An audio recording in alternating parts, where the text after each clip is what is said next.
right, mic check 1, 2. This is Film Shake. My name is Jordan, and I'm here to say surviving the game is the only way. you got to survive if you want to live. Come on, Nick. Fail. What rhymes with live? Ice-T takes and Ice-T gives. Yeah, there you go. What? Word. All right, welcome back to Film Shake. We are a 90s movie podcast. I'm Jordan. This is Nick. And we're here to talk about Surviving the Game. Surviving the Game! 1994.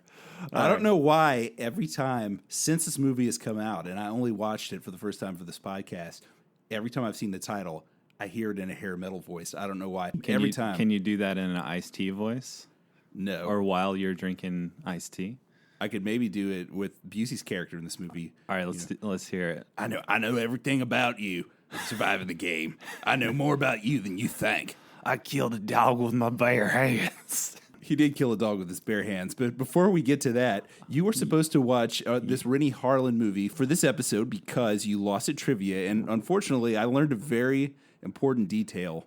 That detail was? That Ford Fairlane movie that I wanted you to watch is pretty much impossible to watch unless you want to drop some serious dime on eBay for a DVD, because this movie, you can't find it. Unfortunately, it's kind of a shame. I noticed this with some 90s movies, especially early 90s movies that weren't big hits. I'm not saying that Ford Fairlane, let's just say this. All right. Does it deserve to be remembered? We will never know. We make fun of movies on here sometimes. Mostly. Sometimes movies exceed our expectations and we love them. Sometimes they don't.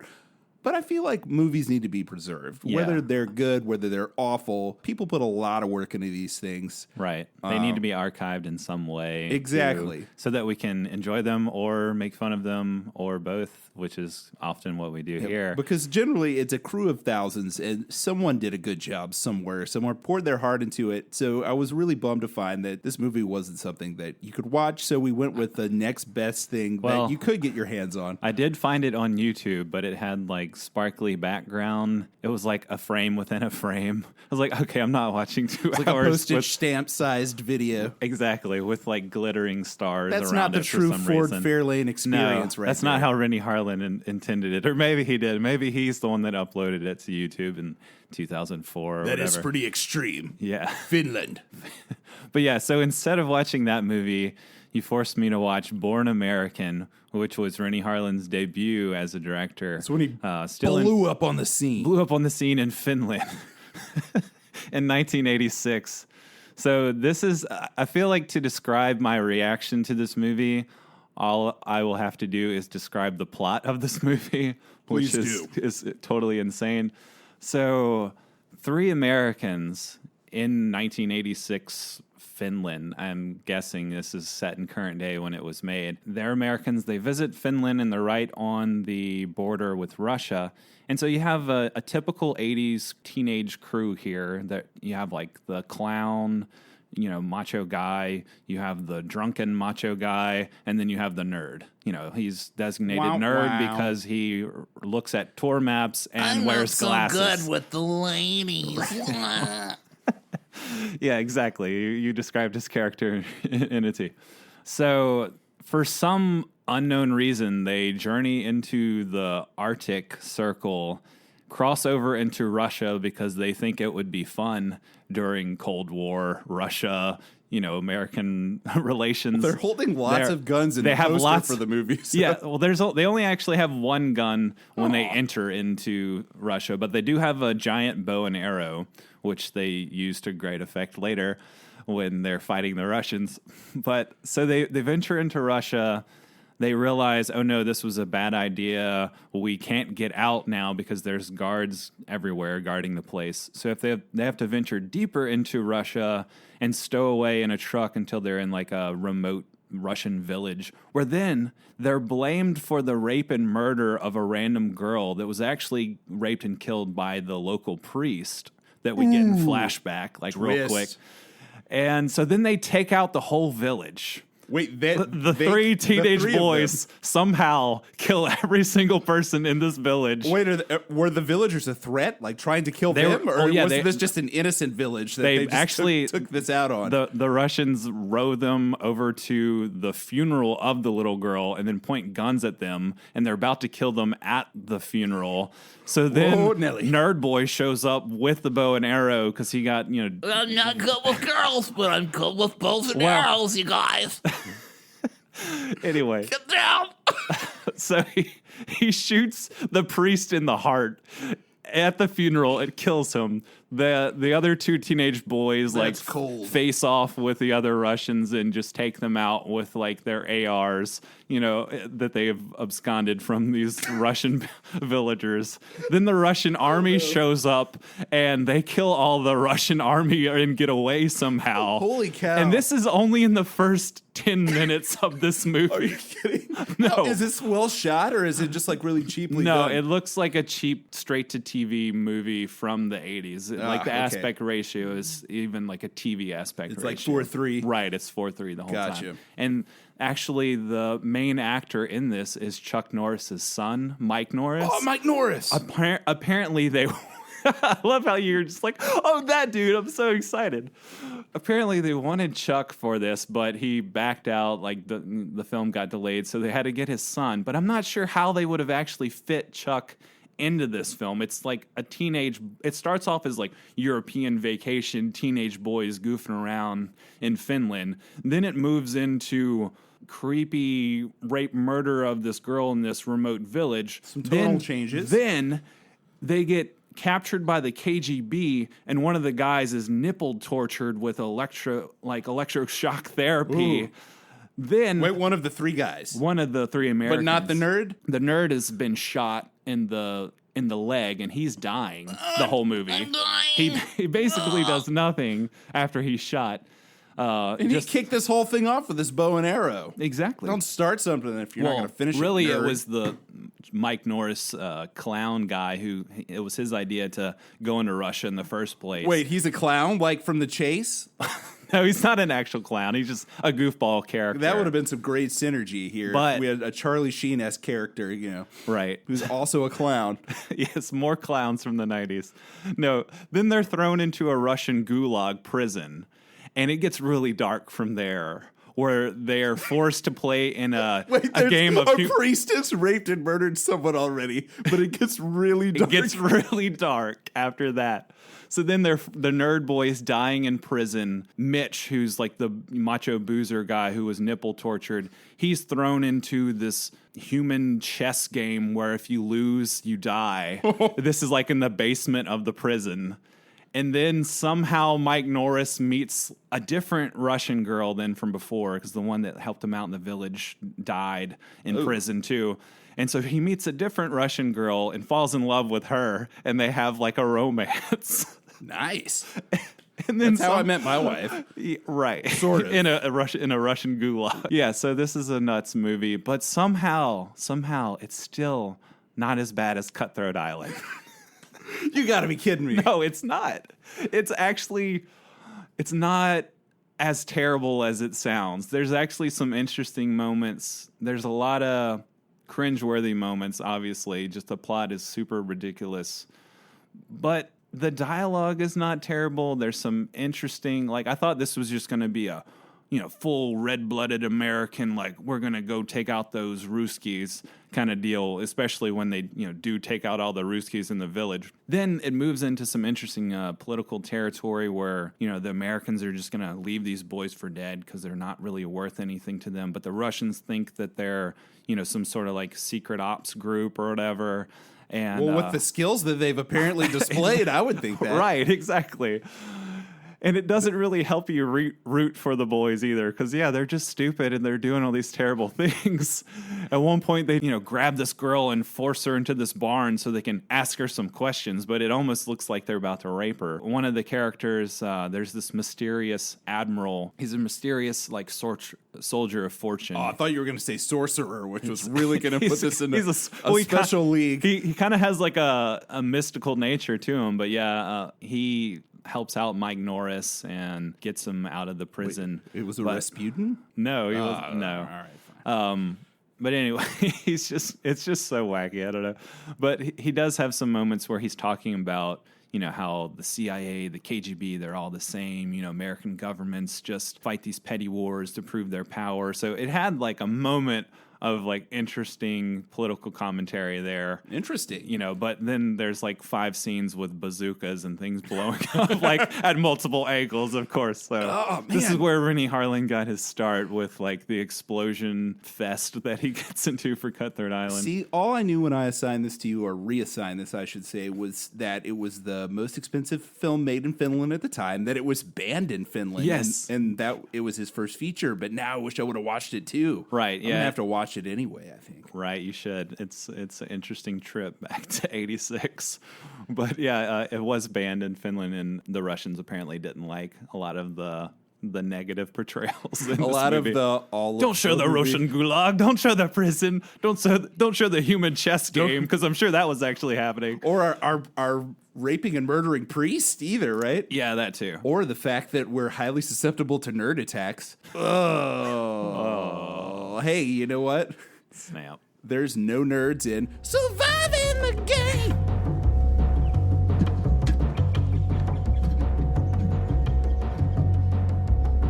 There aren't? There might be one up for question. Maybe not. It's a pretty manly movie. Let's figure out who the nerd is. You know what I've heard? If you look around a room and you don't see a nerd, It might be you. Exactly. Ooh, snap. So it So might just be us. that's right. All right, so we'll move into Surviving the Game, but just know, everybody, we do have a trivia battle at the end of the episode like we normally do. We'll be getting into some Surviving the Game adjacent trivia, some 1994 stuff. But if I don't win this trivia battle, so help me, I'll just give up on life. I've beaten you over 5,000 times at trivia now. It's been 5,000, exactly. If you lose this time, 5,000 losing streak. I'm going to quit. I can't keep doing this. I feel terrible. I'm putting all the guilt and shame on you, but no, I still can't believe I missed that John Candy question last There's another time. John Candy question this time. Oh, no. All right, well, we'll see if I survive that game. But first, let's get into the Ice-T driven 1994 survivalist picture. Surviving the Game. I'll stop now. I won't do it anymore. Thank you, Nick. So where do we... Maybe one more. But where I do won't we tell you start when. with this movie? Well, this film was directed by Ernest Dickerson, and let me just say, this won't be the only Ernest R. Dickerson film that we cover here, because he's done some other movies that I've been itching to watch. He did 1995's Demon Knight, which I believe was... You've never seen that? I've never What? seen Demon Knight. No. To me, that was quintessential 90s growing up. Wipe it from your mind, because I have not seen it. It's I believe it was a Tales from the Crypt film. Yes, it is. It was the first Tales from the Crypt film. I don't know how I haven't seen it. Maybe if you beat me at trivia one day and you've beaten me 5,000 times, and I you can feel just bad assign for me. that to you. Yes, because I really want to watch that. I feel like maybe we should do that as a main episode, just like I wanted to do Deep Blue Sea. Because I texted you and I was like, can I watch Deep Blue Sea instead of this Ford Fairlane movie? Because I can't find it. And you're like, no. We must do that as a single episode. That's right. So. Deep Blue Sea's got to get some serious love from us. Ernest R. Dickerson also did 1996's Bulletproof, which actually you're a fan of as well, right? I haven't seen this one either. Oh, you haven't seen that one? No. Yeah, looking at his filmography, I was like, oh man, he's got a solid run of these kind of like, I feel like just really fit the mold of our show here, which is kind of B-movie, early mid-90s stuff that's probably not great, but it's entertaining. It's all fun, stuff I haven't seen that I've wanted to watch. Even moving out of our decade of choice and love, he did 2001's Bones, starring Snoop Dogg, which I've always wanted to see that one as well. Have you seen Juice? I have that not. was his debut. Yeah, I haven't seen that. But Was Tupac in that? That was Tupac, Nice. Yeah, so he's got a steady run of rappers, becoming actors in his movies. So just like we've got Ice-T here, so it makes sense that he'd carry that tradition on with the Snoop Doggy Dogg. So Surviving the Game. So let's get into the nitty-gritty plot here. First off, I'd like to say Voodoo Sucks. Not the spiritual practice or whatever you'd call that, but the actual streaming service that I had to hunt this down on and find. I praised Voodoo last time. Oh, You wait, did. but did you watch the Voodoo copy where it's all boxed in? Is that why you're that it sucks? Well, that was terrible, but just like I tried several different ways to watch this on several different devices with Voodoo, and finally I had to resort to our Roku TV, but it wouldn't work on my phone. Like the app wouldn't work on my phone. I couldn't actually search for it on our smart TV. It was just a terrible experience getting to this movie. I did survive and press on. Nice. I can watch this boxed in movie on Vudu. There are some decent physical releases of this movie. So if you are interested in watching it, or if you're a fan and remember it from back in the day and want to watch it again, you can get them for relatively cheap. Yeah. It's not like the Ford Fairlane movie we talked about before that you're going to spend a lot of dough for a movie you might not enjoy that much. Right. And the perk of Vudu is it was free. I mean, with ads, of with course. Walmart ads. With Walmart ads, like 3 different Walmart ads every 5 minutes. With links to buy them. Just tap on your phone to buy some... right there. Yeah, there Get you to go. it. To buy some blue jeans. So we open up this movie, and my first thought is Ice-T's dreads. Like, look at these dreads. Do these dreads look real to you? They look so pristine, I know, for a homeless man. Like, everything about, like, his homelessness in this movie feels very, like, studio backlot. Like, I don't know, he's got like, these faded brown ends to his dreads. I disagree. He's eating the cleanest garbage I've ever seen. He's got like fresh lettuce in this garbage can. Weird odds already, buddy. Just clean looking egg crates. I don't know. No way. What? I love the beginning of this movie, man. I loved the setting of him being on the streets with this awesome jazzy soundtrack in the background by the Police's Stuart Copeland. Well, the Police had quote unquote broken up around this time, but yeah. I love the jazzy music. Got this jazzy like jungle synth almost going on here in the background with this opening. As he and his buddy Hank, an old World War II vet, are looking for something to eat. Right. Everybody, what does he say? People are turning into rabbits because everybody's throwing away his lettuce these days. But why is there's just fresh lettuce for him to eat out of this garbage can? Well, that's the way it is. You work at a grocery store, you throw away so much food that looks good, but it expired one day ago. You got to get rid of it because someone could eat it and get salmonella and sue you. Then he has, there's the scene with the fight with the cab driver right at the beginning where I'm thinking only in New York, like he's got a dog, like Ice-T's hanging out with this dog. This dog runs into the street and the cab driver runs over his dog and kills his dog. But only in New York, I guess, can a cabbie punch you in the face because they ran over your dog. That was great. And it's the first display of Ice-T's character.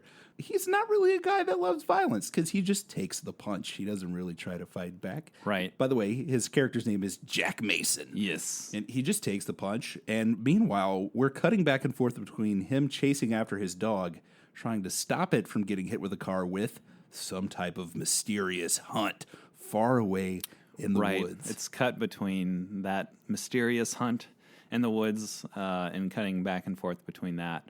So, yeah, you've got the crazy-looking guy who's then arrowed right before the main title what a pops crazy-looking up. guy. Yeah. This dude looks wild. He looks pretty wild. To say that he's got a receding hairline does an injustice to the words receding and hairline. But then he's got this crazy, crazy long hair coming out, just straight up flying out the back of his head, like trying to escape the back of his head harder than he's trying to escape the guys who are chasing after him, trying to kill him. And the hair becomes a character in this movie. It is. For the 3 or 4 seconds it's on screen. Yeah. And there's a shot of an arrow bursting through his chest. Right as the main title, Surviving the Game. Yes, and his hair up. just going and flicking backwards, in opposite of the arrow bursting through his chest. It's an insane shot. Yes. It's crazy looking. That just gets your blood pumping. Yes, no, maybe, I don't know, but this movie just sucked me in. It definitely came out of nowhere. It's just like, what's this crazy dude doing running through the jungle or the forest here? Oh, arrow through the chest. Boom. Boom. And Ice-T's dog is dead. Ah, yeah. So 2 deaths already. Bam, right there in the first 10 seconds. So yeah, You know who shot him? I'm pretty good with a bow and arrow, not the ladies. Yeah, it was. He came in from It the was, Renny Harlin movie. It was KC from the Born American The movie. old nerd. I wish, man. A Renny Harlin, Ernest R. Dickerson crossover would be sweet. I mean, Renny Harlin probably could have made this movie and it would come out exactly the same. Might Well, have been a few more explosions. I think there's only really 2 true explosions in this film. I think there would have been 20 or 40,000 more. right. If he had been involved. But the framework is there, you know. You're right, You could do like a George Lucas and just have Renny Harlin go back and do like a special edition of Yes. this movie and just add in all the explosions. Oh, that would be so gnarly. Yeah. So Ice-T is hanging out with old Hank. You know, he's got this old white guy as his friend. They need food, so they hop a fence, and then Ice-T comes out of somewhere with some giant slabs of raw meat. Yes. Like this, It's a meatpacking plant. right. But still, it's just so absurd looking. It's like, where did he get that meat? Why is From a it so meatpacking big? plant. No, Right. it was fine. There was Nah. nothing wrong with it. It's completely unexpected, though. I'm just like, oh, you can hop this fence, maybe like dine and dash at a restaurant, maybe like hang out behind the back of a restaurant. No, we're going to go to this meat packing plant and get the biggest meat we can possibly find. And then, I don't know, how are you going to cook that, Ice-T? And I have questions about that meat later on when Hank ultimately dies. And Hank had think been it was through some it. bad you know. meat. I noticed he had a USS Yorktown hat on, so he's been through the Battle of Midway in World War II. He's been through a lot, and now he's got to suffer the injustice of the guard comes and starts, instead of hitting Ice-T, who's stolen the meat, Hank is the lookout, and Hank takes the punches from the guard. The guard goes completely insane, like for no good reason. He's like, I'm going to kill someone tonight. I'm just like, It's a what? taste for blood. Right. And earlier, Ice-T found a gun on the ground or in the trash somewhere, and we've got to set this up for later. Because, Oh, it's really important. It's a really callback. important, this callback, because Hank tells him, always check the barrel of the gun because it might blow up in your hand. Ice-T, of course, he handles that punk-ass cop and just brings him down. I think he steals his little billy club and starts beating him and gets him to run off. So, That's yeah, right. He chases they do him have away. a little fight. Yeah. Yes. Chase him away. Hank's all kind of roughed up by the cops, or the guard, whatever. They've got the meat, though. But they've got the meat, and they've got this large cookout for the homeless, including china plates that all look very clean, and a very agreeable, appreciative man. One man's We trash, thank you, trash mister. is another man's treasure. We want to thank you, mister. I love like that this kid. very kind, So appreciative. young man. Yeah. So appreciative of this raw meat that he's been served. Well, they cooked 'Cause it over a trash They can could not fire. have cooked all that meat on that trash can fire. Dude, trash can fires get hot. That was some big ass meat. I don't know. I'm just saying. It was rare, which also comes into a line later in the Oh, movie. yeah, we'll get into that too. Yeah, because Also- Ice-T likes his meat well done. I think there's like a We'll really see. subtle anti-meat agenda in the movie too, because whenever Ice-T wakes up in the morning, the first thing he says is, "Ugh, so constipated." No, oh no, I thought he said, "Is God still constipated?" Is God still constipated? That's how I read it, or I think that's what the subtitle said. Is God still He, constipated? he looks out at the sunlight and he says, "God still constipated?" Whoa. And then, of That's- course, Hank is dead right after that moment. That's an entirely new level of depth that I that- did not assign to this movie. That's Is some- God still constipated? So what do you think that means?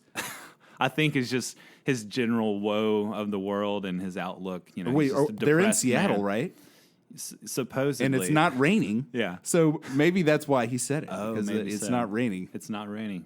Maybe he wants the rain, cool himself off. I don't know. I think actually too they shot a lot of the city scenes in Philly where they it was did. not raining. Yeah, So yeah. it was kind of like, They're just like, that's why it's not raining. Not because we're not filming in Seattle. It's because we're filming in That line because explained, God's constipated. Right? Yeah, that line explained everything. Well, that makes sense. Right, That's yeah. why it's not raining. So, God just needs some X-Lax. Right. So Hank is dead, of course. I'm thinking bad meat Well, the night I before. thought it was from the beating. And he need no. Come on. Okay, maybe a I think combination. he sustained some internal injuries. That's what I thought. I think it was the meat. No, well, They, Ice-T's he fine. needed to cook that more. But The little kid wasn't that said thanks, Mister. He didn't come out But saying, Mister, your meat. they had it a better, killed me and they had fall a over better and die." constitution than Hank. I mean, Hank was an old man. I don't know, man. But we Anyway. didn't mention the deep hole that he dug for his dog. Yes. He digs another hole right next to the dog hole for Hank. I'm thinking, man, 10 minutes in and Ice-T has already dug 2 graves. So How many more is he going to dig? how many more? Is he going to dig his own grave? Ooh. We shall see. So, of course, he tries to kill himself. He tries to just walk out into the street. But then there's this generous charity worker that grabs him, pulls him out of the street, and then he gives him a heads up about a job being a survival guide. So this is kind of where the plot kicks in. Yeah, and it's Charles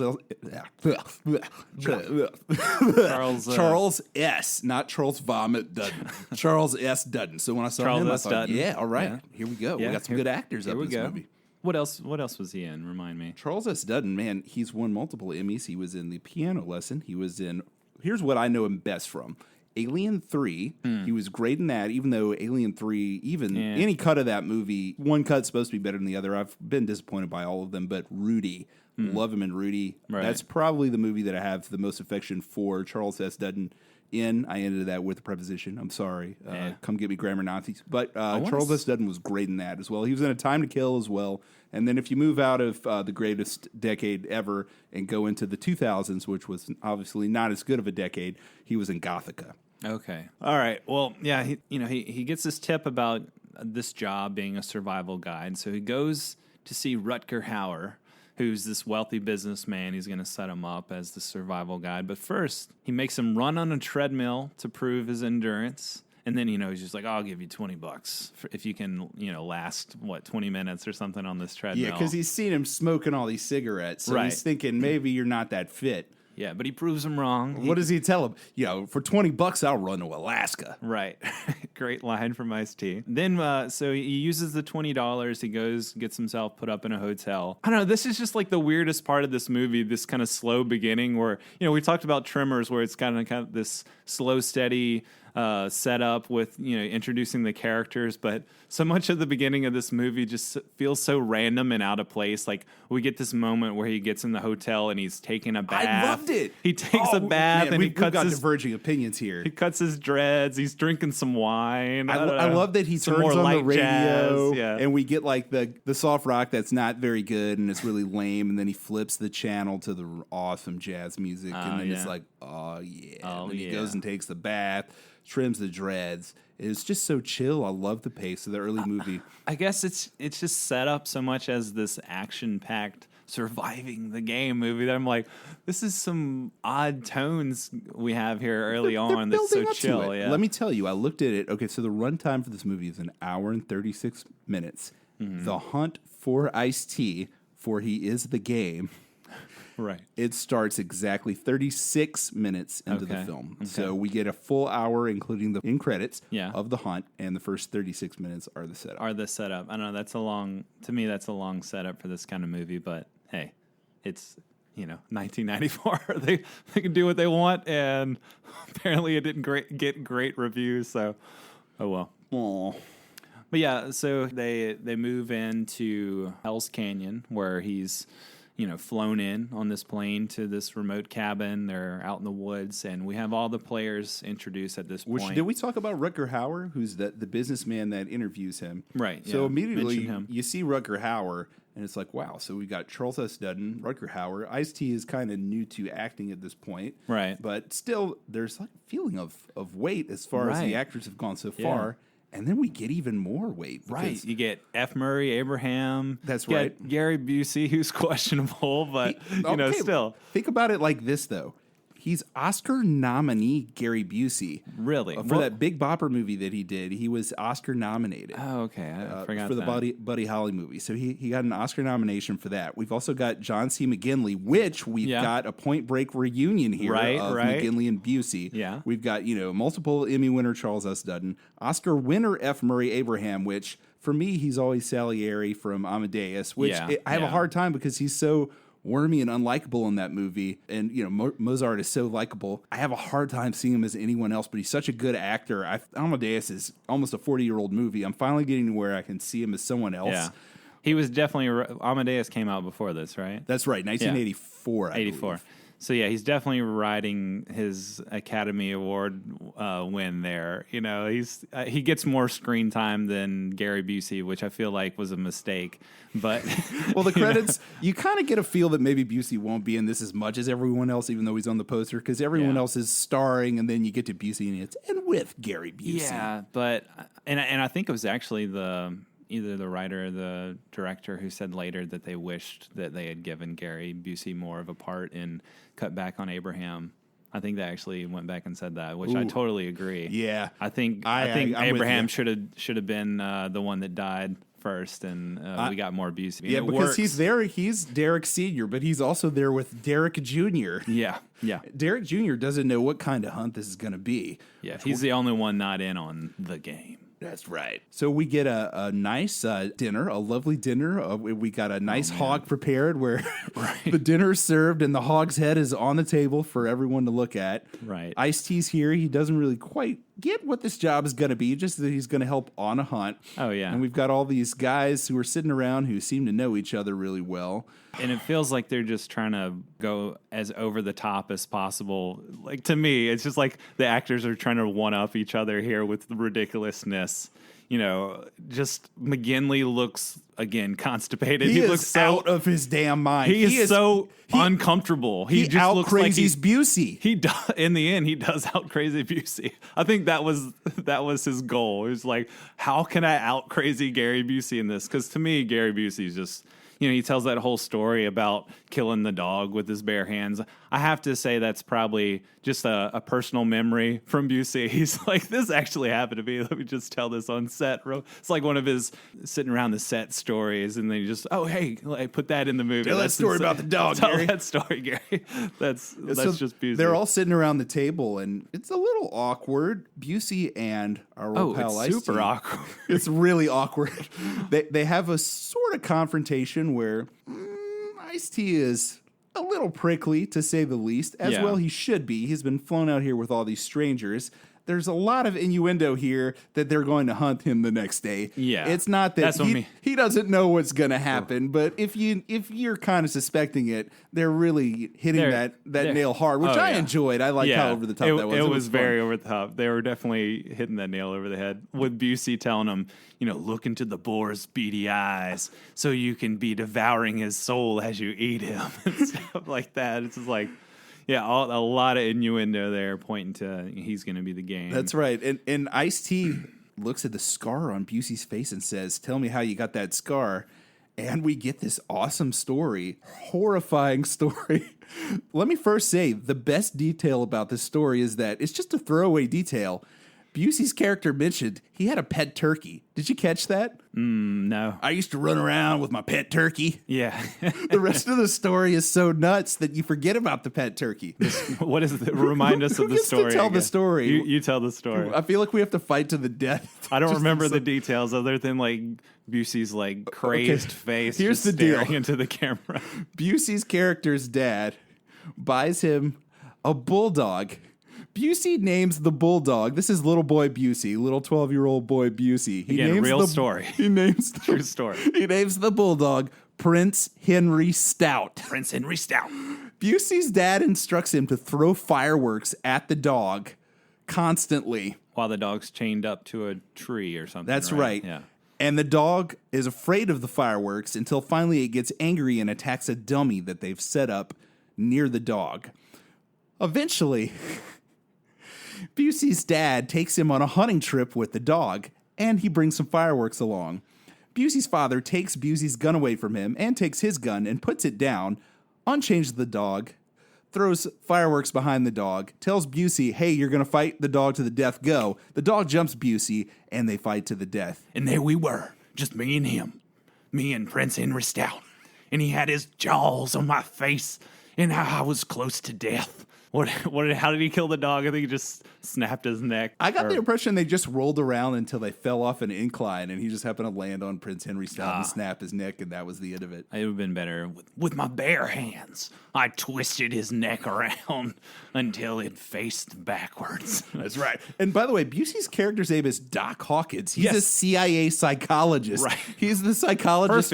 Perfect fit for Gary Busey. That's right. He's very believable as a psychologist, which Ice-T asked him, you tell your patients this story? He says no, he does not. But apparently everyone else at the table, besides young Derek Jr., is one of Busey's patients. Part of the treatment for his patients is that he takes them on these hunts that he's invented. We're not sure what these hunts are. We're hit on the... It's very blatantly, but not stated, Right. We hunt people, and we're going to hunt you in the morning. Ice-T doesn't quite pick up on that. He's still thankful that he's been brought out there to work because his old buddy Hank, right before he died, tries to tell Ice-T, you got to get back into living. You got to get back into caring about your life, because Ice-T has apparently had this horrible drama happen in his life. Yeah. Ice-T, a.k.a. Jack Mason. Jack Mason. His family has died somehow, and he's somehow responsible. Right. And now he's very thankful. Well, yeah. He's glad to have a job. It looks like things are looking up for old Things Jack are looking Mason. up.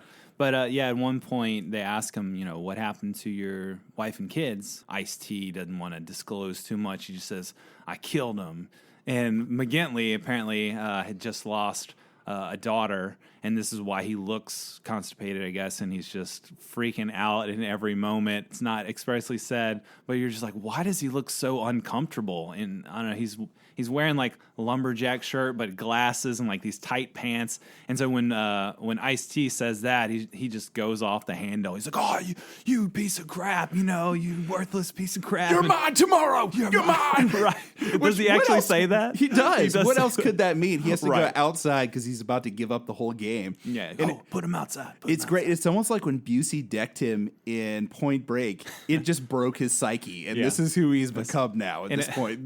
This is his character from Point Break after that. And again, I am not convinced that this is not Gary Busey's like side hustle where he does take people out to the forest to hunt people, and this is like some form of treatment that he's invented. So, And let me just say, so your reservations with the movie, I don't have them up to this point. I'm loving every second of this movie. I'm all in. Are you all in appreciating this as a well-made movie, or all in appreciating this as a terrible movie that's so bad it's funny? It's a trashy, fun movie. I'm not saying like it's so bad it's good. It's just like good old fun. Good just old a good fun. old action movie. Kind of fun. like Point Break, maybe not quite up to that caliber. But here are the first cracks in the facade for me before the facade crumbles, and it's not great anymore. Yeah, right. So they wake him up in the morning. It's like a hazing almost, where he suddenly is guns told, all in his face. Yeah, we're hunting you, dummy. Right. Get outside. We're going to eat breakfast, and then we're chasing after you. Yeah, And- that could have been done with a little bit more panache, but it was just like, hey, we're hunting you. Run. It's just kind of like matter of fact. And then Rutger Hauer shoots at his feet before he finally realizes they're not joking, and then he runs away. And he's kind of like, you guys are assholes. And then he runs away. Like his feelings are hurt. And like some of the best stuff in this movie is just laughing out loud at F. Murray Abraham and his supposed son Derek, or Derek's like, no, he's a human being. Just that line. It's I have just to say, all the performances in the movie are fine, except for poor Derek Wolf Jr., played by William McNamara, who went on to do, I think, a lot of soap opera work and TV work. He's really green. He's the weakest in this link, movie. for He's sure. definitely with all these other like award-nominated actors, but he's also given the worst material too, because he's just the wet blanket. Not too many people can make much out of that. He's pretty much got to say, guys, I don't want to hunt a human. Can we stop now, please? Maybe it's his proximity to F. Murray, but I felt like next to Derek, like the dad was the weakest part to me too, where a lot of his lines and his acting, I just felt like he was trying so hard to be F. Murray Abraham, like acting to the gills here. But I've won an Oscar, Derek. Right, I've won an Oscar, And damn now it. I'll teach you how to hunt a man. Right. So they chase him off, and here's where the first All right, cracks let's get appear the for turkey. me. Yeah, let's get the turkey. So they drive off, and first off, Ice-T's right. They are a-holes because he's on foot.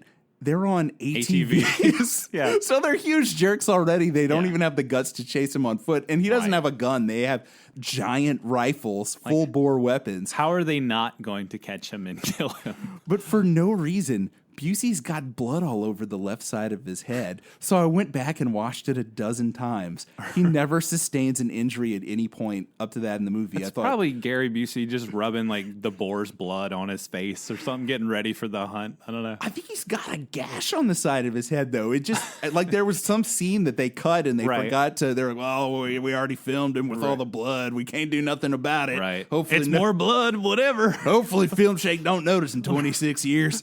But I did, and I was like, "Oh, that kind of takes me out of it a bit." There's really no reason for him to have blood all over his face. So the inconsistent editing That's your only for me, problem with started this there, movie? and it gets worse as the movie goes on. They were just like, F it, let's just keep going. Yeah, keep shooting, we'll fix it. So I love how, Ice-T, he's like, think. He's just saying that out loud to himself. What am I going to do? How am I going to survive? It's like an episode of Blue's Clues at this point. Right. If What do we do? Think, we won't get hunted to death. So he goes back to the cabin. They're like, oh, no one's ever done that before. Which they've apparently hunted like 1,000 people. No one's ever thought to double back up until Ice-T. He's the first one to double back. Yeah. And it proves his street smarts. They found this guy who he's actually quick-witted. He's, smart on his feet. So he goes back to the cabin where he discovers the hidden room full of all their decapitated all the people they've hunted their before. victims. All their victims. All their decapitated heads and these, like, surreal-looking sci-fi jars filled with ooze. And I love that we're all of a sudden in a futuristic spaceship. Right. This room. Wait, what's happening? Because the cabin is very earthy and woody. The table is like that. Yeah. Someone cut a section out of a sequoia tree that was 10,000 years old. Right. But then the rest of which isn't really funny to me. I love sequoia trees. But this room looks like it's from Event Horizon. Right. Yeah. It's like, wait, we stepped into a spaceship. But I love Ice-T's immediate reaction to everything is just, Ice-T's channeling his pin-up rage, that kind of rage that his persona just carries in general. So he just decides to douse everything in kerosene or gasoline or whatever he finds laying around. I thought it was the fuel for the ATVs because it looks like he goes to a storage shed. But whoever wrote the Wikipedia summary, which I'm going to correct after this episode, says that it's chemicals. I don't think it was the Maybe it was storage the chemicals that the heads were floating Well, in. we find out later that they are very flammable and Yes. explosive, but it looked like he went to the ATV shed. I don't know. We'll never know. We'll have to ask Ernest R. Dickerson if we ever meet him. Know. But yeah, so Busey and the gang double back as well on the ATVs. Then I love how the whole cabin's on fire. Busey finds him. He's got this big old knife, but then he puts it down. He's like, "Let's go hand to hand." It's one of the first times that someone has a chance to take him out, and they don't prolong the hunt. Right. I think because they enjoyed that he's actually doing some new things, Yeah. and they don't want the hunt to end yet. Right. I think all these guys want to die. Honestly, They all I'll get wanna into die. that later at the end when we get to the end of the movie. But I think all of these guys just want to die, and they want Ice-T to be the one who ends them. I don't know about that. I think they all want to prolong the hunt because that's the thrill of it and that's the chase. Surviving the game. Surviving the game. But yeah, that's Busey's big mistake right there. He puts down the knife. He wants to go hand to hand. But then, Mason starts the fire. It almost kills F. Murray. And then Busey's great line where he grabs Ice-T, slams him against the cabin, which is, on fire, so the heat is emanating from it. And he's like, "Oh, I like my meat rare." And then Ice-T lifts him up in the Ice-T air. lifts him in the air, Throws him through the window into the headroom full of the flammable chemicals. Right, and says the best line in this movie. All right, we're gonna do rock paper scissors for it. All right, let's go. do it. Oh, both scissors. Yes, I win. You win. All right, say it. I don't want to mess this up. Try well done, bitch. Yes, I love how he pauses for like 10 years before he says bitch. It's great, which he's still being chased by people who want to hunt and kill him, but he's got to get that bitch in there. Mm-hmm. The best part, too, is while this is going on, the cabin is on fire. Dumb old Derek Sr. is looking around for him, and he passes out from the fumes, which also... He runs in there. There's gas everywhere. You know how if you get a little bit of gas on your hands at the gas station, you smell it for the next week, you can't get rid of the smell? He runs in there. He doesn't smell it. It gets lit. He's breathing fumes in. He passes out. Derek Jr. has to go in there and save him. Saves Papa. Which really, this was their chance to kill off F. Murray Abraham's character. Again, I feel like they should have killed off F. Murray and let Busey live there, but unfortunately, it was can't go back and change it now. That's right. It wasn't with F. Murray Abraham and starring Busey. It's starring F. Murray. Maybe if we get that Renny Harlin special edition, he can go back and find some extra footage of Busey or something. Oh man, help him survive. That would be so good. But yeah, and this is a chance for Derek Jr. to bond with old Papa and kind of gain his confidence as a man. But yeah, he's actually still just kind of dicked around by Rutger Hauer. They're just like, he's all right. We gotta stop. And they like punch him in the gut, and they're like, no, we got to keep going. Yeah, Derek Jr., you pansy. You pansy. Yeah, he's just kind of. But guys, it's a human He's a human being, guys. Like, what is that doing? I'm back in it though. Okay, You know, you're back in. whenever he got his awesome one-liner and killed Busey, I was mad Busey was dead. But it's a cool sequence. We get our explosion, you know, of all the formaldehyde tanks and the cabin burning. And I'm back in the movie. Well, then, he jumps off the cliff, right? That's right. They chase him to a cliff. He jumps into the water and escapes. And then, this is my favorite part of the whole movie. With the cigarettes? So, he pulls the cigarettes out and realizes they're dry. And he's so pumped. He's like, not wet. How are those cigarettes and his lighter dry after he's swam in the rapids of some river in the middle of this? Well, these rich guys, they're, by the way, all the guys hunting him, obviously, which is a societal critique. They're all extremely wealthy men. Yeah. And they bought him really expensive clothes, and I think the pockets were waterproof. Maybe they're waterproof. Yeah. So he lights up a cigarette, and he's like, "Oh, I got an idea." This is my favorite part of the movie because it just shows why he deserves to win. And the rich hunters come, and they go, "Oh, look at this dummy. He's smoking a cigarette." It's a trap. Right. He's lit a bunch of cigarettes and stuffed them into a tree. Yeah. And crazy old John McGinley, who's got the bloodlust, goes after the tree. He's already shot a tree up thinking that it was Ice-T earlier. How many trees did they shoot and kill in this movie? I hope they were prop trees. Yeah. No, So I don't think so. he goes in there, and Ice-T gets the jump on him and knocks him out and takes him to a cave. Yes. And here we finally find out what happened with Ice-T's family. There's some very contemplative moments of reflecting on personal pain in the middle of this, survival hunt movie, which again is just kind of a weird tone shift for me. It was just like Ice-T has this long monologue about, my wife and kids were in this house and this, I was going to fix up that house, man, and I never did, and I was in charge of this really crappy house and this crappy, I guess it was an apartment complex. And then, fire went off in that house and killed them and, ran in, tried to save him. I couldn't save him. It's just like this quiet, very contemplative moment with Ice-T and McGinley, who's all tied up in the cave. But, yeah. And McGinley is a weird tone for being me. such a jerk to him, but then when he realizes that they're very similar and that Ice-T does not kill him, he has a change of heart. So the next morning, the other hunters come and Ice-T has run off and escaped, but McGinley's done with the hunt. "I'm not doing this anymore, boys. I'm going back to Texas," which all of a sudden he's referred to as a Texas cowboy. Yeah. And like he's some kind of rancher, which he's obviously not been this entire time. Maybe riding around a paper ranch and wrestling up some TPS reports, but he gets shot in the head for his troubles there by not Rutger Hauer. Charles S. Dutton actually is the one who pulls the trigger. That was a surprise. And that's it. We're down to Dutton. We're down to Hauer. We're down to our old Derek Sr. and Derek Jr. Duo, and that's it. And then we get my favorite kill of the entire movie. So Ice-T has one of the guns that he got from McGinley. He tries to shoot one of them, but unfortunately it's a giant full-bore gun that he has no experience with because really he's kind of a pacifist. I don't think he's ever shot a gun in his life up to this point. So just shooting the gun throws him backwards. He's not used to the kick. He doesn't even come close to hitting the others. Yeah. That's such a weird plot point for this movie, though, to me, where I'm like, he finally gets a gun, he shoots it once at these guys, and then he's like, "Oh, missed." I think it's supposed to reinforce that he is non-violent compared to them. Because most of the time, he lets McGinley go. His attacks are almost always in self-defense or indirect. Because really the most brutal death of the entire movie that comes up next is they chase him to a riverbed. He hides behind a log.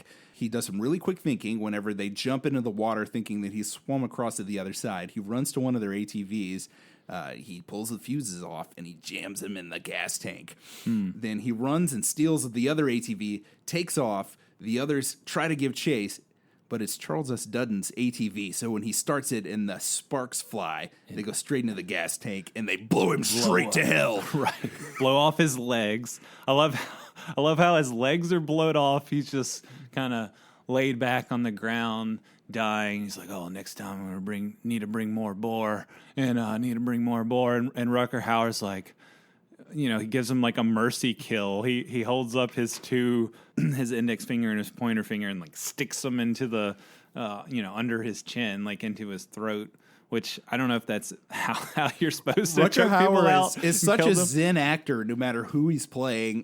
God, I can't remember the movie where he's a blind samurai. That he was so great in that. But I mean, just in anything that he's in. Obviously, in Blade Runner, it's a very violent part, but he's incredibly philosophical in that movie. Yeah. So he always has mystical properties. Even in this movie, where he's kind of a D-bag guy that hunts other humans, there's still this weird soulful side that he's able to bring out of it. Oh yeah, and we can talk about his mystical qualities later too at the end of the film as well. In his role reversal. Very good. So Dutton's dead, and again, as Ice-T's driving away, Rutger Hauer has the chance to take him out, but instead he I don't remember what his exact line is here, but he decides to prolong the hunt by just taking out one of the tires, which sends Ice-T flying in the air as his ATV slams against a tree stump. Right. And it's down to only Hauer, the Derricks, and Ice-T.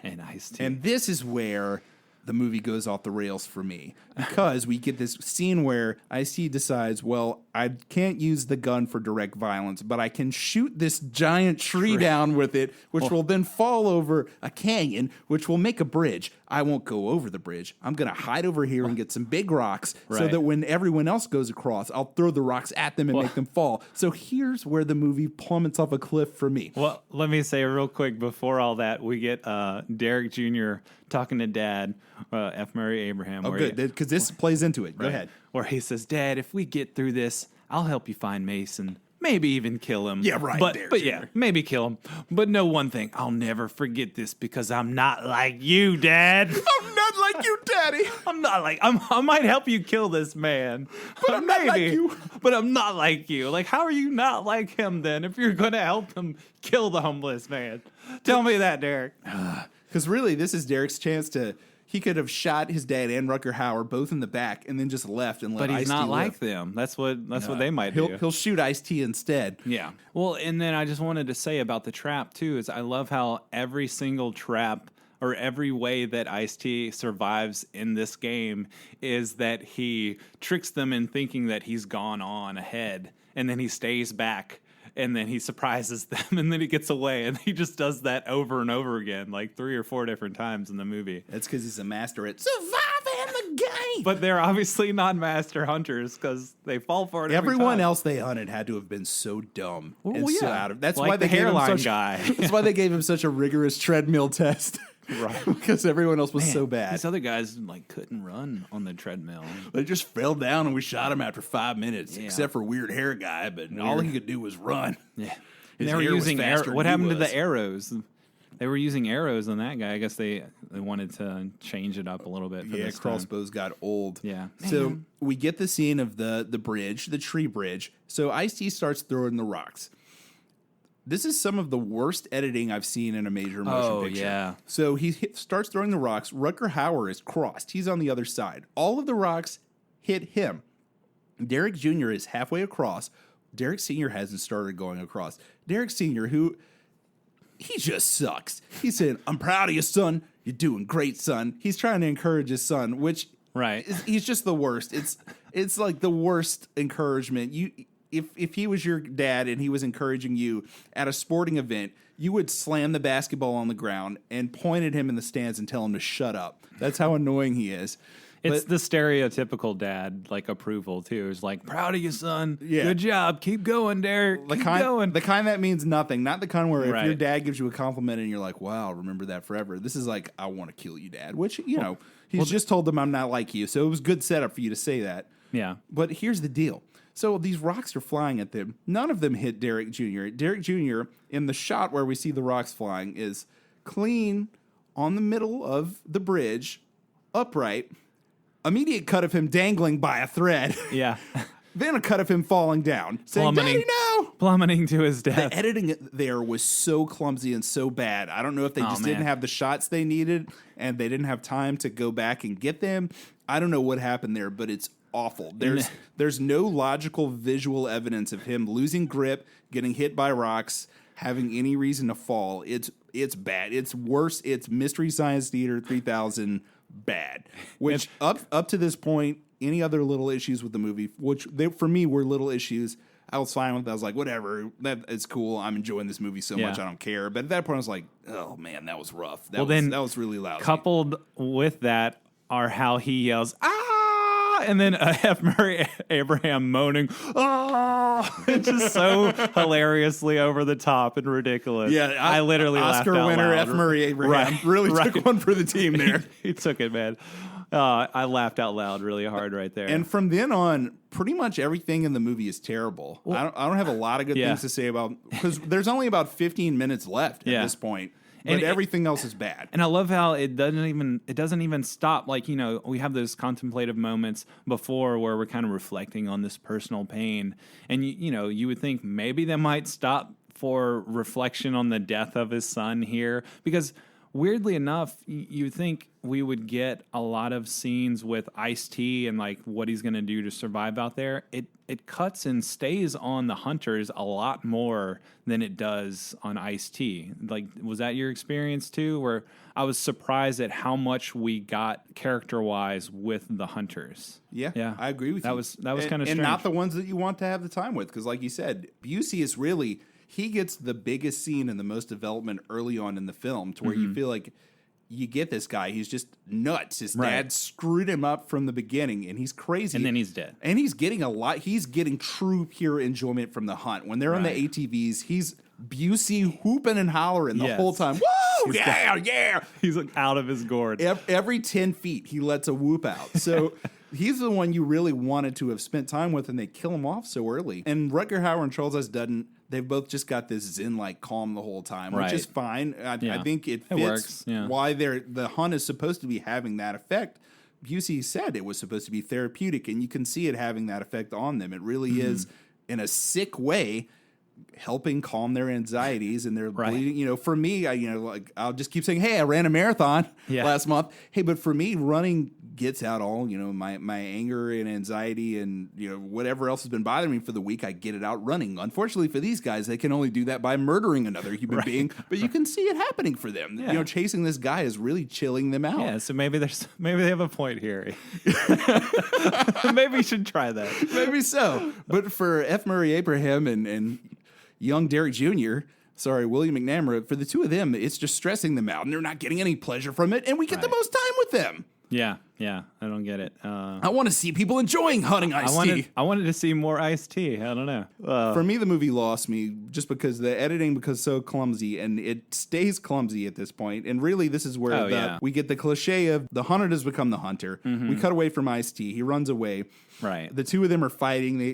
They kind of hate each other now. F. Murray Abraham pretty much insinuates he's going to kill Rutger Hauer after the hunt, which, right, buddy. Yeah, you're going to take out the alpha male Rutger Hauer, who's just like in complete control of the situation. Exactly. He has an awful idea, too, which is he wants it so bad, we'll let him come to us, which, in reality, if the whole point is for Ice-T to get away to civilization, he's going to get away, not wait around for the two of them. Which he does do. He does wait around for the two of them. Right. The jazzy jungle beat picks up, too, like right after Derek Jr. is dead. So, there's no stop there. It's just like, this kind of thriller, drama music just picks up. And then that's when Ice-T starts to trip and roll down this rocky slope, talking about the bad editing there. That's how he gets away from us when we don't really see him anymore. He rolls down, and then we see he survives the roll, but he kind of skips away. It's like he's rolling, and then there's this sudden jump cut to just him falling off the side of a cliff, and then he catches on a tree.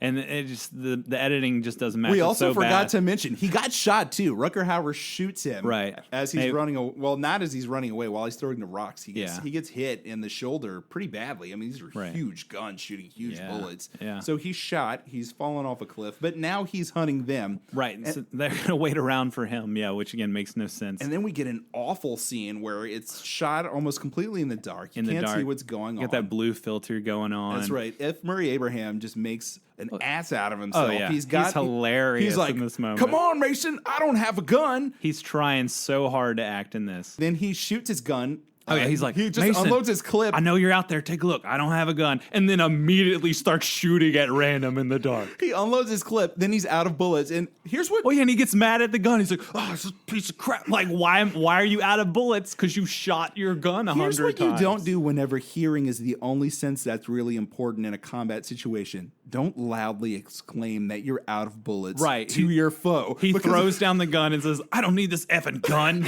he's immediately attacked by the much larger and more fit Ice-T. Oh, yeah. Who then decimates him in hand-to-hand No, combat. I love, he turns around and Ice-T is standing there. He's got those glowing eyes in the dark. Maybe he's the wolf. He looks like he's like embodied a wolf all of a sudden. He's got these crazy eyes. I was hoping that it was going to be He the looks wolf like a dirty that attacked panther. him. Yeah. I wanted the wolf to be the one who attacked. Yeah, that would have been cool. But you can't really see anyway. Yeah. I mean, it's shot in such darkness. Murray Abraham's like, die, die, die. It's so bad. He's trying to act so bad. It's just terrible. It's bad, yeah. And then Ice-T's great line, F that. F that. Snap. And he tells him, die, die, die. F that. Snaps his neck. Murray Abraham's out of there. Then he yells Rutger Hauer's character's name, which Burns, jumps on F. Murray Abraham's the motorcycle, some type of motorized some vehicle. sort of vehicle. As he drives through the woods, immediately it's daylight again. Yeah. Talking about the terrible editing. It's immediately Mason daylight gives again. chase, and then it's immediately daylight. So the editor at this point, I feel so bad for them. I don't know if it's their fault or I suspect there was just not the footage here for them to do what they needed to do. Yeah. That was the sense I got that this It was is the like only a footage $7 I have. million budget. So. Yeah, so this is all I have to cut together, and Right. God, I hope people don't notice how bad this looks. If they do, oh well, it was Yeah. only $7 million. So then we cut to Rutger Hauer laying a trap, Burns. Oh yeah, I love how he's flipping it on Ice-T. You know, he plays the same trick on Ice-T that Ice-T's been playing on all them the whole time. Good point. Yeah, he goes to the plane. He starts a plane up because there are two planes on the island from the two parties arriving. Film wise, it makes no sense though. Like the fact that he's again, the editing is like you see the plane moving. Mason chases after it. He parks the ATV. Now all of a sudden the plane is still. Rutger's not in it. He's in another plane or somewhere else. He's far away. Then he shoots the plane. Big explosion. He was in the woods. You know, he was in the woods. But at one point he was in the plane. Like the plane was moving at some point. Because Mason's like, oh no, he's getting away. It's very confusingly edited. It's very confusing. But then he shoots from the woods. And he shoots, and I think that he had uncapped the fuel, and the plane blows up. Plane blows and what up. does he say? Forgive me, Father. Oh, yeah. And he smiles. He thinks he's killed Mason, at this point. Mason's kind of blown away in the explosion. We don't, as an audience, see what's happened to him. But then Hauer's got those crazy eyes. He's just he's just looking, and he's got this big smile on his face, like, forgive me, Father. It's so campy in a way the rest of the film hasn't been. And at this point, we should say this film is an adaptation of the short story that everyone had to read in junior high and write a paper on, Richard Connell's The Most Dangerous Game, which the similarity is that a guy falls off a boat and ends up on an island where he is hunted in the same fashion by a guy who is a great game hunter who decided he was bored with that and he wanted to hunt humans, and he hunts everyone who washes up on his shores. And that's what this is based upon. And the ending of that story, which if you've graduated junior high or middle school, as it's known as now, because no one says junior high anymore. I don't know what's up with that. He jumps off a cliff into the water, hurries up and gets back to the guy's house, and he's waiting there for him. And for me, I think, a great callback to the story would be Ice-T is actually waiting in the other plane so that whenever Burns, a.k.a. Rutger Hauer, gets back to the plane and sits in the seat, Ice-T will just pop up. That's what I'm thinking, too, when I'm watching it. That would make sense, too. That would make sense. Instead of anything making sense, Ice-T, who's been shot by a full-bore weapon in the shoulder and sustained major other injuries, who's thousands of miles out in the wilderness, somehow gets back to civilization with no plane, no mode of communication, and only his legs in the space of 3 days. Right, somehow. Yeah, they don't explain any of that. Rutger Hauer flies back and decides, I'm going to just ditch my identity because all the other hunters' families are calling him, trying to figure out what happened to their loved ones. For some reason, he suspects Ice-T's still alive, probably because he didn't go and look for his body after he blew the other plane up. Makes no sense He's not either. in a rush there. You know, he could easily have looked around. There's no one else there, but he doesn't look for a body. He needs to get back so he can dress up like a Russian Orthodox priest. That's right. Which ties back into Born American that we were talking about earlier. Exactly. They are linked. Yes. It worked out perfectly. Right. So he dresses up like the priest. He goes outside. He walks down a street alley. We're in an urban area. I like the set dressing and everything. It looks cool. It feels like an early 90s movie.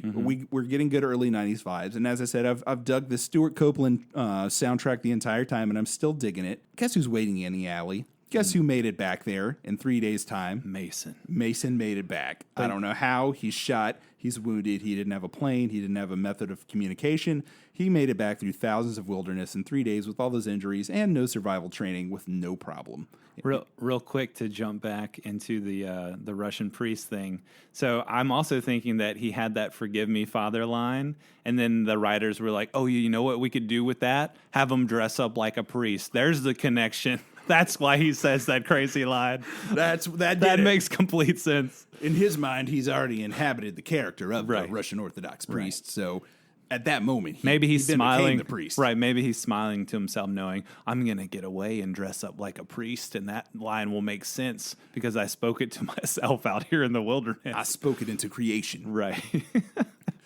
So then we get name this, it and claim it, brother. That's right. We get this great kind of candy. It reminded me of Candyman because we get Ice-T's voice echoing ominously through the alleys, like the dark alleyway with all the dumpsters and stuff. That's right. And Burns doesn't know where he is, but then he jumps out and they fight, and it's actually an okay choreographed fight. Ice-T gets the better of him, but for some reason Ice-T leaves the gun on the ground. He leaves a gun. He gets knocked out of his hand, I think, at some point. Yeah, and he leaves it on the ground and a bullet next to it, and then walks away. Oh, wait. This is after Rutger takes his rosary and reveals that it's also like a strangle cord and tries to strangle him. He's a murderous priest. Yes, that was also part of the priest. character. That's why he has to ask for forgiveness so much. I was also waiting for a line where before Ice-T appeared, or as he appeared, he's talking to him kind of in the shadows in the alleyway. I so wanted him to say something like, "You're in my jungle now, bitch." Why didn't he say that? Why didn't he say that? Dang. I know, that would have been so great. You could have ridden this, man. Concrete jungle. Yeah. So he beats him in the fight. He walks away. But there's a reason he left the gun lying on the ground with the bullet. It's because he learned the lesson from earlier about a clean barrel. Right. Well, Mason's not going to stoop to shooting him, so he's nonviolent unless he has to be. Right. But he's, like you said, indirectly violent because apparently, he empties the gun, so we think, and walks off. And then Rutger takes it, tries to shoot him. Uh-oh, another trick. He's filled the barrel with some sort of trash or something. So the camera goes inside the gun, like awesome 90s graphics where you see whatever it is that's supposed to be in the barrel, but it's clogged. And then it blows up in his hand. And I mean, it just blows up really bad and looks like it kills him. This was a huge disappointment for me. You don't see Burns' character fall down or die. You just see the inside of the barrel maybe blow up. It's just smoky, and then cut to Ice-T walking away. And we do love the 90s credits coming down 90s while the credits visuals are roll still up on the screen. Yep. Which is Ice-T's great. walking off into the distance down the dark, dank alleyway. But they couldn't show Burns' body. I mean, why not? The last 15 minutes of this movie disappointed me so much because I felt like, this is an underrated gem. This is just like a good, goofy action movie that's a lot of fun. It feels like the actors and the director are in on it. And then the last 50 minutes are just, I don't want to say they're incompetent because that feels more mean than I want to be. I don't know what happened when they were filming it, if they just didn't get the footage they wanted. Maybe there's a shot of Derek Jr. slipping and falling, and somehow maybe an eagle pooped from the sky and it got onto those frames of film. Yeah. I don't know what happened. That's exactly what happened. And that just happened to all the most important shots in the last 15 minutes. So they had to edit around them. So to you, this kind of derailed in the end. You're like, oh, what happened to this movie? It had such promise. I did feel that way. Like a goofy, fun movie. Yeah, because the cinematography by Bojan Bazelli, I think that's how you pronounce his name. I thought it was great throughout the movie. I thought the city shots and then all of the shots out in the woods are just beautiful. Yeah. I love the Stuart Copeland soundtrack. That's kind of like this jazzy rock synth hybrid soundtrack. I liked all the actors, besides the ones that we kind of had some issues with. Other than that, there's some really cool performances in here. I like the atmosphere, kind of that early 90s, weird, kind of kooky. This could only happen in the early 90s atmosphere. It had everything going for it that I can get enjoyment out of, and then it just kind of derailed. It bummed me out. I'm going to give my score now. I'm just going to jump ahead. I'll still give it a 6 out of 10 because I really was in it big time, like yelling swear words at the movie when bad things happen that I want to happen because I was that into it. Yeah, I was talking to the screen. Yeah. And then Ice-T would say it right after me. Right. But for me, like this was going into like 8 out of 10. Like this might be like Point Break and Total Recall for me territory. wow. And then the last 15 minutes, I was like, no. No. I never got there with this. I was just, this to me was like, oh, it's so bad. It's funny. It's good kind of thing just from the beginning. Well, this is another with the giant meat. Yeah, I could see that. For me, this is another like Pointy Parish type movie where people talked about this one too because it involved hunting. I feel like our podcast should be dedicated to Pointy Parish. It should be too. We talk about it so much. Yeah, where a lot of people are like, you seen Surviving the Game? Man, they hunt that dude, that rapper dude in it, man. They got all these big guns and ATVs and they ride around. I was like, no, I hadn't seen that, bro. Man, we should try that. We can hunt you, Nick. No, maybe not. No, but I feel like this movie got talked about a lot, right? By just where I grew up, just because of the hunting, right. Even though they were hunting people, right? And they were into it because it had the hunting aspect. It has 3-wheelers in it, man. Right? But man, it didn't get where I wanted it to go.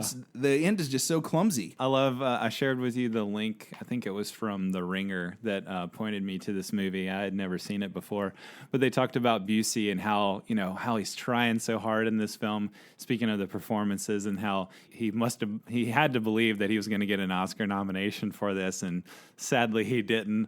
Maybe if he was in more of the movie, I don't know. Just Busey as a psychologist, crazed hunter of humans. But man, that's my biggest fault. Like I said with this movie, I wanted to see more Busey. I thought Murray Abraham was just so ridiculous, over the top, hilarious. That's a weird casting choice. I think they were definitely going for let's get like the heavy hitters. a city slicker that would seem out of place. Out there, maybe. He does fit that. But yeah, I guess I'm glad in a way that they kept him in for those later scenes, like especially when Ice-T takes him out. I think I laughed out loud the hardest in that moment where he's like shooting at the dark, saying, I don't have a gun. Why tell him that? Why give him that bit of information? I don't have a gun. Because if I were him, I'd say, I got 40 more bullets, Mason. Right. I got 1,000 more bullets, Mason. Don't you come near me. Right. But it says, like, I have no mode to defend myself. If you were to attack me now, you would surely kill me. Right. Honest. I have to say, too, a disappointment for me that is not this movie's fault. You and I, we have an appreciation for these movies that we cover, even if we don't love the movie. Or even if we're making fun of them. And you've kind of kept like art prints from each movie that we've done. Yeah. And I've wanted to do something similar. Mm-hmm. And I'm a pretty big film score buff. I have a lot of film scores. Any movie that I watch, I want to know who the composer is. I get really into it. And I thought, let me get all of the soundtracks of the movies we've covered. A lot of these early 90s movies, you can't.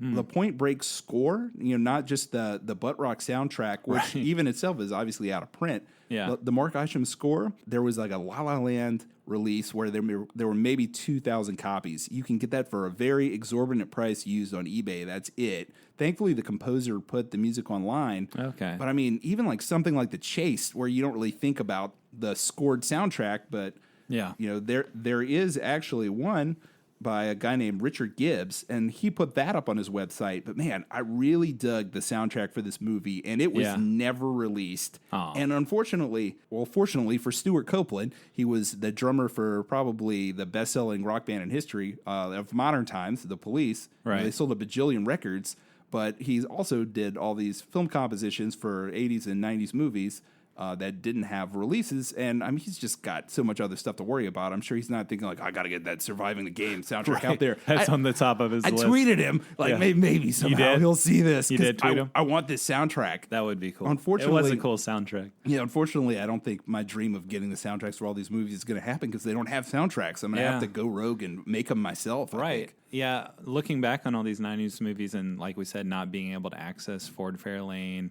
not being able to access some of these soundtracks like you're talking about, it really kind of points out, the digital divide between that time and now and how things that just haven't carried over, into the digital landscape. I think that's an interesting point, too.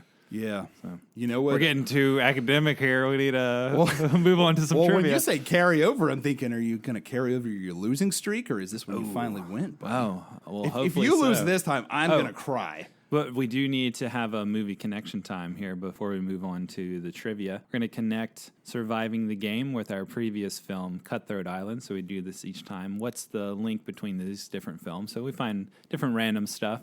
So apparently when this movie came out in 94, Entertainment Weekly, one of the writers for that magazine Owen Gleiberman said that Surviving the Game was cliffhanger with a third of the firepower. And guess who directed Cliffhanger, my friend? Oh, baby, Renny Harlin. Renny Harlin, Give baby. me more Renny. Give me more Renny. I think we need to go on a Renny marathon at some point. That's a great link. Right. I think we just love Finland, maybe, and we don't know it. Maybe so. I mean, most expensive movie made in Finland was from 1986. So yeah, there's a lot more to explore. Maybe that's right. So all right. So look, trivia. I want you to win. I'm not going to give this to you, but if I beat you again, I'm going to cry. I will cry on this podcast. You'll be sad. And I want to kick it off with such an easy question. It links into this movie. We do sort of a 2 out of 3 thing, and we keep going. If someone doesn't get out, please give this right. Like Surviving the Game, John Woo's 1993 Hollywood directorial debut also adapted Rich Connell's The Most Dangerous Game. Is it A, Broken Arrow, B, Hard Target, C, Face Off, D, 17 Doves Flying in Slow Motion? Is that a real movie title, or did you make that up? I don't know. Okay, that's Hard Target. Correct. With Jean-Claude Van Damme? That's correct. Yeah. And Wilford Brimley. We're going to watch that one day, I promise. Maybe space it out because it's exactly the same movie as Surviving the Game. We're not watching it next month, don't worry. No, all right. So my first question is, going from 1994, who directed the 1994 film The Client, a crime drama based on the John Grisham novel? Ooh, good question. Was it A, John Bailey, B, Barry Levinson, C, Stephen Frears, or D, Joel Schumacher? D, Joel Schumacher. Correct. Nice. Yeah. You knew that? I did. Nice. I saw that today. I was like, that is so wacky. What? Like, it is. He's crazy. done some films that aren't completely over the top. All right. So 1 point for you, 1 point for me. All right. Number 2. Perhaps John C. McGinley was so on edge in Surviving the Game because in 1994, he also starred in this massive critical and commercial flop of a cinematic resurrection of the 60s sitcom of the same name. Was it A, The Munsters, B, Puff the Magic Dragon, C, Dragnet, D, Car 54, Where Are You? Was it Dragnet? No. It was Car 54. Car 54. Where are you? So bad. Oh, man. I wouldn't even assign you that as actually, there's an interesting story to that. It was actually shot as a musical, and then they decided when they were cutting it together, let's not make this a musical. Oh, God. That sounds terrible. Yeah. Next question. So getting into some more Ice-T territory. In 1991, Ice-T starred in the film New Jack City as a police detective trying to infiltrate which gang? Was it the 580s, the V-Dubs, the LA Boys, or the Cash Money Brothers? Was it the LA Boys? Nope, it was the Cash Money Brothers. Oh, all right. It's another John C. McGinley question. In 1994, because he was busy about this time, John C. McGinley starred with John Candy, who, again, Jordan Courtney will one day learn to appreciate. In this Western comedy, in which John Candy died during the final days of production, was it A, Wagons East, B, Give Me a Minute, C, Now That's a Western, D, Western Gone Wild? Come on, Jordan. I have no idea. Oh, no. I have no idea. I made the dumbest answers in comparison to the correct answer. Please, Jordan. Is it Wagons East? Yes. Okay. Good job, Jordan. All right. Good deal. But I kind of want to keep this going, though, because my last questions are so stupid. Yeah. I made the last question so dumb just in case we were still going, so that there would be no way that you could get them wrong. We'll have to ask you one more. So Okay, go ahead. If you lose this one, then I win, I guess. Gotcha. I'm going to try to get it right, though. All right. Let's see what happens. See what happens. All right. So, what is Ice-T's given name? Is it Tracy Langston Marrow? Is it Trey Lauren Marin, Trell Lawton Merritt, or Tracy Lauren Marrow? D, Tracy Lauren Marrow. You got it. Yeah. Oh, snap. All right, one for you. Keep this going. Let me see which one of these I want to ask you first. I only have one more question. Okay, So. all right, here we go. Number 4. Gary Busey also starred in this 1994 film directed by none other than Dennis Hopper, which Jordan will watch if he loses at trivia this week. I've seen it, and it sucks. A. Dog Lady. B. April Fools. C. Chasers. D. Mace Me. Oh, no. Wait, so it's 94, directed by Hopper. Is it Dog Lady? No, it's Chasers. Oh. Gosh, I don't want you to have to watch Chasers, Jordan. Oh, no. Oh, gosh. All right, what's your next question? All right. What genre has Ice-T not performed musically? Heavy metal, hardcore punk, jazz poetry, or gangsta rap? B. Hardcore punk. He's performed all of them. Trick question. What? What is that? Okay. My only way to win. By cheating. Well, I guess we're actually even right now? Let's see. So, I have a fifth question. yeah, we're actually even. Okay, well, here's question number 5. If I get it, I win. If I don't get it, I lose. How about that? Yeah, and also, if you don't get it, can I punch you in the face? Right. Yes. Okay. Just punch me in the face. How have you not beaten me yet? That's a part of the question. How have you not beaten me yet?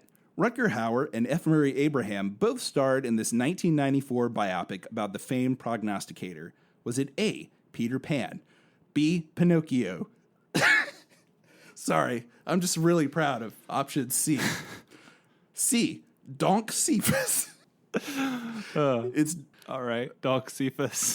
All right. or D, Nostradamus. Nostradamus. Yeah, you got it, Jordan. Good job. I win. I think you win, I guess. I think I win, I guess. If I could have said Donk Cephas without laughing, maybe you would have tripped up on Donk Cephas. I might have guessed that. Yeah, that might have been what I went for. He could predict the future of Donk. So what do I have to watch? I'm so proud of you that you don't have to watch Chasers. I'm so glad, too. That's one of those I got trapped here and now I have to watch Chasers because it's the only thing. It's either watch Chasers or do nothing.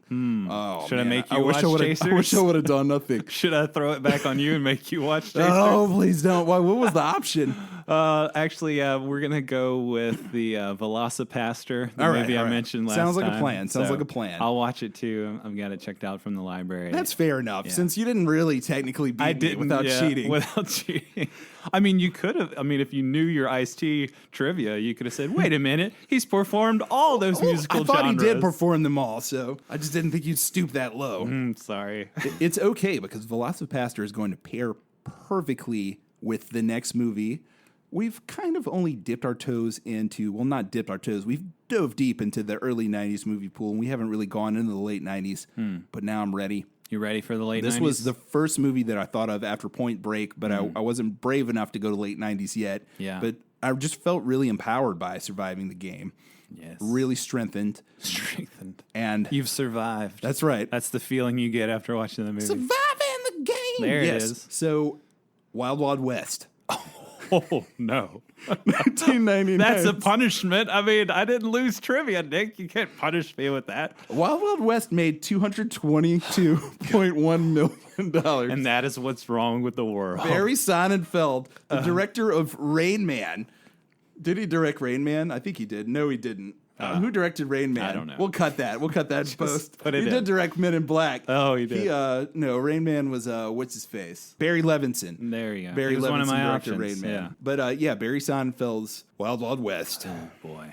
That's what we're going to watch. Starring Obviously Will Smith and Kevin Kline, Salma Hayek. Who plays the bad guy? I think it was Kenneth Branagh. Yeah, Kenneth Branagh, who just... Okay, we'll get into it next time. The only thing I know about this like movie... distinguished Kenneth Branagh stooped to spider-legged villain with like cheesy goatee. I don't know. It's just ridiculous. All I know is what Cartman said whenever he did his little play with Artemis Clyde Frog and his Salma Hayek doll. So have you seen Wild Wild West? No, that's why I want to cover it. Okay. I can't wait. I can't believe you haven't seen this movie. No, I can't wait to watch it. I don't think you understand where you're taking us. Just the chemistry on the poster between Will Smith and Kevin Kline is bad. So I can't wait to see how bad their chemistry is in the actual movie. Oh, man. I'm so That's pumped. not even like that's not even something that is on the radar with how bad that movie is. And here's the thing, too. 1999 There's is so much worse. It's my favorite year in history. Yeah. It's one of the best years in modern cinema,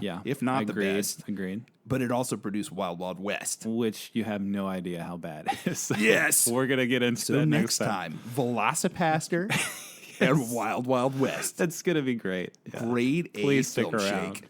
Please listen. Thank you for indulging us so far. Well, you know where to find us: Apple Podcasts, Spotify. Email us if you have any comments on the show or have any thoughts you want us to share on the air. We'll read it out loud. So email us over at filmshakepodcast@gmail.com, and we'll see you next time. Take it easy. Surviving the game. Wow.